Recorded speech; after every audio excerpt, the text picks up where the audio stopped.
Praise the Lord. ദൈവ തിരുനാമം വാഴ്ത്തപ്പെടുമാറാകട്ടെ. ഒന്നിനെ കർത്താവിൻ്റെ വചനം പറയുന്നത് പോലെ ഈ നിമിഷം പരിശുദ്ധാത്മാവ് വ്യക്തമായ ഒരു ദൂതായി വിളിച്ചു പറയുന്നത് ഇപ്രകാരമാണ്. ഫിലിപ്പിയർക്ക് എഴുതിയ ലേഖനത്തിൽ 4-ാം അധ്യായം 6-7 വാക്യം പഠിക്കുമ്പോൾ കർത്താവിൻ്റെ വചനം പറയുന്നത്, നിങ്ങൾ ഒന്നിനെക്കുറിച്ച് ഓർത്ത് വിചാരപ്പെടരുത്, എല്ലാവരും പ്രാർത്ഥനയാലും അപേക്ഷയാലും സ്തോത്രത്തോടെ ദൈവത്തെ അറിയിക്കുക അത്രേ വേണ്ടത്. ധൈര്യമായിരിക്കുക.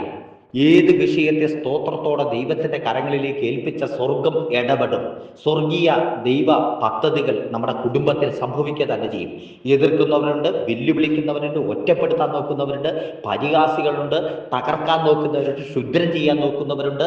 വിവിധ നിലയിലായിരിക്കും ഒരുപക്ഷെ നമ്മുടെ ജീവിതത്തോട് പോരാടുന്നത്. ഏത് വിഷയത്തെയും ദൈവസന്നിധിയിൽ അത്ഭുതമാക്കി തീർക്കുന്ന വിശ്വാസത്തോടുകൂടിയാണ്. ബൈബിളിൽ ഒരു വാക്യം ഇങ്ങനെ പറയുന്നുണ്ട്, നീതിമാന്റെ ശ്രദ്ധയേറിയ പ്രാർത്ഥന ദീനക്കാരന് സൗഖ്യമാകുന്നു. അതിൻ്റെ അർത്ഥം, ശ്രദ്ധയോടെ നീ ദൈവത്തോട് പ്രാർത്ഥിച്ചാൽ അത്ഭുതം നിന്റെ കുടുംബത്തിൽ സംഭവിക്കുക. എല്ലാ കുടുക്കുകളെയും പൊട്ടിച്ചു മാറ്റുക തന്നെ ചെയ്യും. സ്തോത്രം. കർത്താവിൻ്റെ വചനത്തിൽ തുടങ്ങിയത് ഫിലിപ്പിയ ലേഖനം 4-6-7 പരിശുദ്ധാത്മാവായ ഒരു ദൈവം ദൂതായി എൻ്റെ ഹൃദയത്തിലേക്ക് തന്നത്. ഒന്നിനെ കുറിച്ചോർത്ത് നിങ്ങൾ വിചാരപ്പെട്ടിരുന്ന.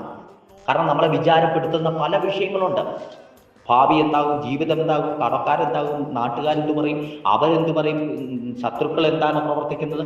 നമുക്കിതിനെയൊക്കെ ഓർത്ത് ഭയങ്കരമായി നമ്മുടെ ഹൃദയം തളർത്തുന്ന അന്തരീക്ഷമുണ്ട്. നമ്മുടെ ഹൃദയത്തെ മലിനപ്പെടുത്താൻ നോക്കുന്ന അന്തരീക്ഷമുണ്ട്. എന്നാൽ ആത്മാവ് പറയുന്നു, നീ ധൈര്യമായി ഉറപ്പും ധൈര്യത്തോടെ ഇരിക്കേ, വിശ്വാസത്തോടെ എല്ലാം കർത്താവിൻ്റെ, നിങ്ങളുടെ സകല ചിന്താകുലങ്ങളും എൻ്റെ മേൽ ഇട്ടുകൊള്ളുവിൻ എന്നാണ് നസ്രയന യേശു വിളിച്ചു പറഞ്ഞത്. നിങ്ങൾക്ക് എന്ത് പ്രയാസമുണ്ടോ, വൻ കാര്യങ്ങളുണ്ടോ, എൻ്റെ അടുക്കൽ കൊണ്ടുപോവാ, ഞാൻ അത്ഭുതം ചെയ്യാൻ തയ്യാറാണ്. അതെ, ഈ നിമിഷം പ്രിയ സഹോദരൻ, നിങ്ങളുടെ ജീവിതത്തിൻ്റെ ഏത് വിഷയത്തെ യേശുവിൻ്റെ കരങ്ങളെ കൊടുത്ത് വിശ്വാസത്തോടെ നിങ്ങളായിരിക്കും. പ്രാർത്ഥിക്കാൻ പോലും തയ്യാറാകണ്ട. നിങ്ങൾ വിശ്വസിക്കുക. ഈ ദൂത് കേൾക്കുമ്പോൾ ആരോട് പരിശുദ്ധാത്മാവ് വ്യക്തമായി പറയുന്നു, നിങ്ങളോട് വ്യക്തമായി പറയുന്നത് ഇപ്രകാരമാണ്: അത്ഭുതം സംഭവിക്കാൻ പോവുകയാണ്. തടസ്സങ്ങൾ മാറ്റും.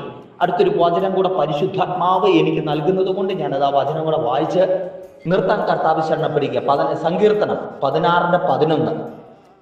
അതിൻ്റെ അകത്ത് ഇങ്ങനെ എഴുതി, ജീവന്റെ വഴി നീ എനിക്ക് കാണിച്ചു തരും, എൻ്റെ സന്നിധിയിൽ സന്തോഷ പരിപൂർണതയും നിന്റെ വലത്ത് ഭാഗത്ത് എനിക്ക് എന്നും പ്രബോധനമുണ്ട്.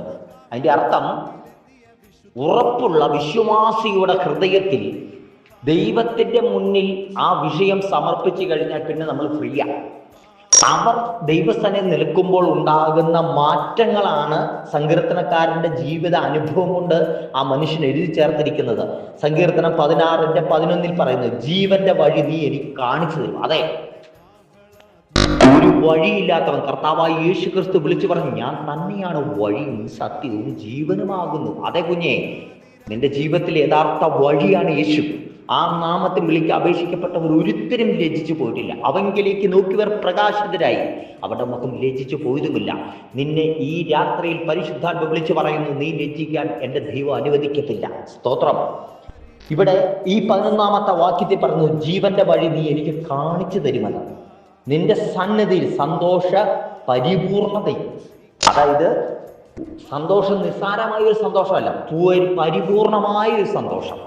ഈ വിഷയം ഇനി നിന്റെ ജീവിതത്തിൽ ചിന്തിക്കാൻ പോലും നിനക്ക് അവസരമില്ലാത്ത രീതിയിൽ എന്നേക്കുമായി ഈ വിഷയത്തെ തകർത്ത് കളയാൻ എൻ്റെ ദൈവശക്തനാണ്.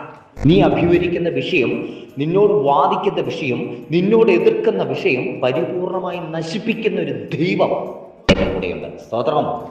ഇനി നമുക്ക് കേൾക്കാം. അടുത്ത വാക്ക് താഴേക്ക് വായിക്കുമ്പോൾ പറയുന്നു, നിന്റെ വലത്തുഭാഗത്ത് എന്നും പ്രബോധനങ്ങളും ഉണ്ട്. അതായത് നിന്റെ വിഷയത്തിൽ നീ എപ്പോൾ ചോദ്യം ചോദിച്ചാലും ആ സമയത്തുള്ള മറുപടി പറയാൻ, പ്രബോധനം പറയാൻ ഇനിയുള്ള നാളുകളിൽ ദൈവം അവസരം നിനക്ക് വേണ്ടി ഒരുക്കുമെന്ന് ആത്മാവ് വ്യക്തമായി ദൂത് പറയുന്നു. നീ എവിടെയെല്ലാം തളരുന്നു പോകും, ദൈവത്തെങ്കിലേക്ക് ഓടിയെത്തുന്ന, ദൈവത്തിൻ്റെ പാദപീഠത്തിലേക്ക് അടുത്തു വരുന്ന നിനക്ക് വേണ്ടി ദൂത് പറയാൻ ഇനി മുതൽ ദൈവ പദ്ധതി ഒരുങ്ങിയിരിക്കുന്നു എന്നുള്ള ആത്മാവ് വ്യക്തമായി ദൂതായി വിളിച്ചു പറയട്ടെ. ഈ രാത്രിയിൽ ജയം നൽകിയ ദൈവത്തിന് സ്തോത്രം പറയുന്നു, അവസരം നൽകിയ ദൈവത്തിന് നന്ദി പറയുന്നു. God bless you.